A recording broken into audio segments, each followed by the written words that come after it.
Lafa ny toe-karena indray kosa ary nisy ny fanambarana izay navoakan'ny FMI na ny tahirim-bola iraisam-pirenena tamin'ny ity volana janoary ity, nanamafy ny fenkevitra nivoaka tao anatin'ny fandalovan'ny iraky ny FMI teto amintsika nandritry ny taona 2024 moa izany. Raha antsika tao anatin'ity fanadihadiana ity ireo FDB nivohitra tao anatin'izany. Raha ny fanambarana izay navoakan'ny FMI tamin'ity volana janoary ity dia nanomboka hita soratra tamin'ny taona 2024 lasa teo ny fanarenana ny toe-karena eto Madagasikara. Na dia izany aza dia misedra olana ny firenena malagasy vokatry ny faharefon'ny androm-panjakana sy ny fitantanana ny fetrany enti-manana raha tsy laza afa-tsy ireo administrateur eo anivon'ny tahirim-bola iraisam-pirenena na ny FMI dia manambara fa ilaina ny mitondra fanovana eo amin'ny sehatra ara-toe-karena.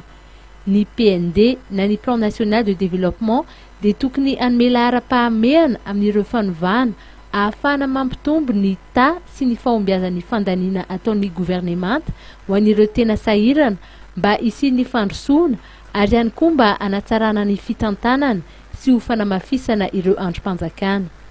Tokony ampitombona ihany koa ireo fampiasam-bola eo amin'ireo foto-drafitr'asa ary hatsaraina ny tontolon'ny fandrarahana.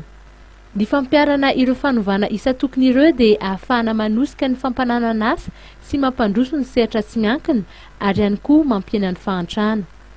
Eo amin'ny resaka fandaniana moa dia tohanan'ny FMI ny fandaharana asa izay mikendry ny fanafonana tsikelikely ireo fanampiana na ny subvention ho an'ny solika, ny fanamafisana ny fitantanam-bola mpanjakana sy ny fanefana ireo trosa teo aloha.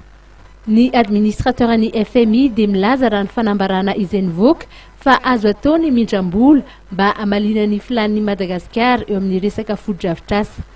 Manosika ireo manam-pahefana malagasy anefa izy ireo mba hanao izay afany mba ho ao anatin'ny marimaritra iraisana tanteraka no anaovana ny fifanarahana. Voalaza fa tokony aloatena ihany koa ny politika ara-bola na ny politika monétaire ary tokony isy ihany koa ny antsoina hoe recapitalisation any banky fohy be. Zava-dehibe raha ny voalazany avy eo anivon'ny tahirim-bola iraisam-pirenena ny fampitomboana ireo tahirim-bola vahiny eto Madagasikara.